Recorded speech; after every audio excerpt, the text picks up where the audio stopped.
ಮಂಗಳೂರಿನಲ್ಲಿ drugs seize ಕೇಸ್ಗೆ ಸಂಬಂಧಪಟ್ಟಂತೆ CM Siddaramaiah tweet ಅನ್ನು ಮಾಡಿದ್ದಾರೆ. ರಾಜ್ಯದ ಇತಿಹಾಸದಲ್ಲೇ ಅತಿದೊಡ್ಡ ಪ್ರಮಾಣದ ಮಾದಕ ದ್ರವ್ಯವನ್ನು ಪತ್ತೆ ಹಚ್ಚಿ ಇಬ್ಬರು ಆರೋಪಿಗಳನ್ನು ಬಂಧಿಸಿರುವಂಥ ಮಂಗಳೂರು ಸಿಟಿ ಪೊಲೀಸರ ಕಾರ್ಯಾಚರಣೆ ಶ್ಲಾಘನೀಯ. ಸುಮಾರು 75 ಕೋಟಿಗೂ ಅಧಿಕ ಮೌಲ್ಯದ 37 ಕೆಜಿಯ MDMA ಮಾದಕ ದ್ರವ್ಯವನ್ನು ವಶಕ್ಕೆ ಪಡೆದು ಸಾವಿರಾರು ಯುವ ಜನರ ಬದುಕಿಗೆ ಎದುರಾಗಲಿದ್ದ ಬಹುದೊಡ್ಡ ಅಪಾಯವೊಂದನ್ನು ನಮ್ಮ ಪೊಲೀಸರು ನಿವಾರಿಸಿದ್ದಾರೆ. ನಾವು ಅಧಿಕಾರಕ್ಕೆ ಬಂದ ಮೊದಲ ದಿನದಿಂದಲೇ ಮಾದಕ ದ್ರವ್ಯ ವ್ಯಸನ ಮುಕ್ತ ಸಮಾಜ ನಿರ್ಮಾಣದ ಪಣ ತೊಟ್ಟು ಡ್ರಗ್ಸ್ ಮಾರಾಟ ಮತ್ತು ಸೇವನೆಯ ವಿರುದ್ಧ ಸಮರವನ್ನು ಸಾರಿದ್ದೇವೆ. ಕೆಲವು ತಿಂಗಳುಗಳ ಹಿಂದೆ ನಾನು ಮಂಗಳೂರಿಗೆ ಭೇಟಿ ನೀಡಿದ್ದ ವೇಳೆ ಜಿಲ್ಲೆಯಲ್ಲಿ ಡ್ರಗ್ಸ್ ಹಾವಳಿ ತಡೆಗಟ್ಟಿ ಸ್ವಾಸ್ಥ್ಯ ಪರಿಸರ ಕಟ್ಟಿಕೊಡುವಂತಹ ವಾಗ್ದಾನವನ್ನು ಜಿಲ್ಲೆಯ ಜನರಿಗೆ ನೀಡಿದ್ದೆ.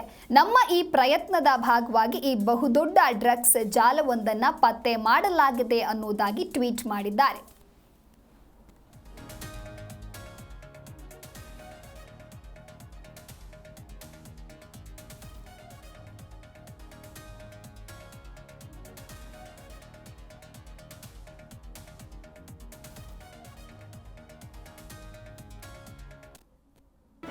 ಜಿ ಕನ್ನಡ ನ್ಯೂಸ್ ಈಗ ನಿಮ್ಮ ಮನೆಯಲ್ಲೇ ನೋಡಿ.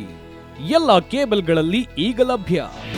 ನಿಮ್ಮ ನೆಚ್ಚಿನ ಜಿ ಕನ್ನಡ ನ್ಯೂಸ್ ಈಗ ಸನ್ ಡೈರೆಕ್ಟ್ ನಲ್ಲಿ number 292, Tata play number 1664, Jio TV number 1334, NXT digital number 30, in cable number 30, city networks 51, U digital number 162, GTPL number 17, Rockline telecommunications number 42, Shri Basaveshwara cable number 168, rural cable network 60, Vinayaka digital 57, Abhishek cable 821, city channel 53, Siddeshwara cable network 57, V4 digital Infotech 628, Surya digital networks 53, Gajanan digital number 836, Malnad Infotech private limited number